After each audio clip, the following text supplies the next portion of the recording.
Memories made of the old times always have a special place in the corner of our hearts. We get to know the value of memory when it strikes us unknowingly, reminding us what a great time we had. Good days after being passed make us realize how great that time was. Olusegun Akinsanya is my name, and here is my good old days story. Though I hail from Ijebu, I was born in Ikorodu, Lagos, to Pa Johnson Oluwole Akinsanya, a petrol dealer, and Mrs. Esther Adejoke Akinsanya, a trader who is from Ikorodu / Isheri Olofin, Awori, Lagos State. I am now the first surviving son out of 7 children my mother had. I have a brother after me. My growing up was not different from the life of a low-class family, living in a face-to-face bungalow, playing with my peer group in a big compound, going from one house to another to play. And once in a while, we will find ourselves eating out in our friends' houses, particularly when it's time for Sahara, though unknown to our parents. Growing kids must be growing kids. What is important is to draw the line and know the limits. It was fun those days, and we really enjoyed it. I grew up under a strict Christian home, Anglican family. I used to go to the choir practice twice a week, and I must rope in the choir section on Sunday service. This value really helped me a lot in ensuring that I do not deviate from the ways of the Lord and keep His teachings as a guide for my life and my family. I had my primary education at Methodist Primary School, Ikorodu. I could still recall vividly how I broke my left hand while playing football. It was so bad that my mother was invited to school and I had to be rushed to Igbobi Orthopedic Hospital, Yaba, where it was fixed. I was on POP for days. Mother didn't blame it on my peers or the school because she knew accidents happen. She took it in good faith and cautioned me against future accidents. How many parents will not take on the school for negligence these days? Food for thought.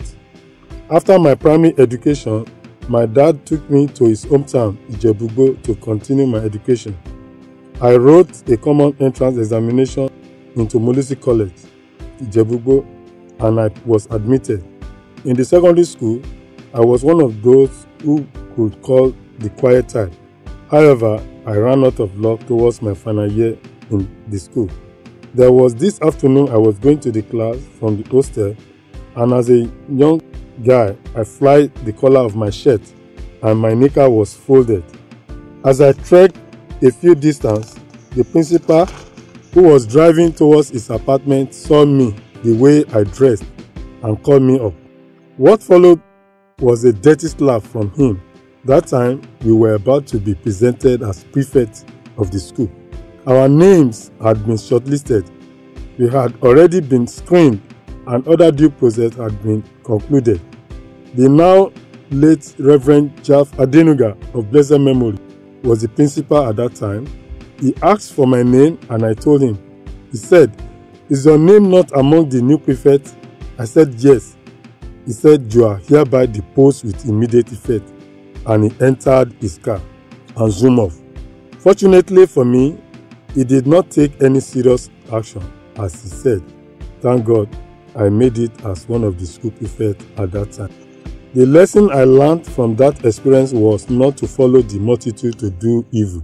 Yoruba says, every day is for the thief, one day is for the owner of the goods stolen. Ọjọ́ gbogbo ní ti olè, ọjọ́ kan ní ti Ọlọ́run. You might be getting away with bad behavior, but one day the long arm of the law will catch up on you. After my secondary education, I gained admission into Federal Polytechnic Ilaro, Ogun State, and after my graduation, I enrolled in ICANN classes, PI. Unfortunately, I could not complete the program. I now went to Unilag and Federal University of Tech, Akure, to do my postgraduate programs. I was in the final year in the Polytechnic when I lost my dad. Life became so tough for me in the campus.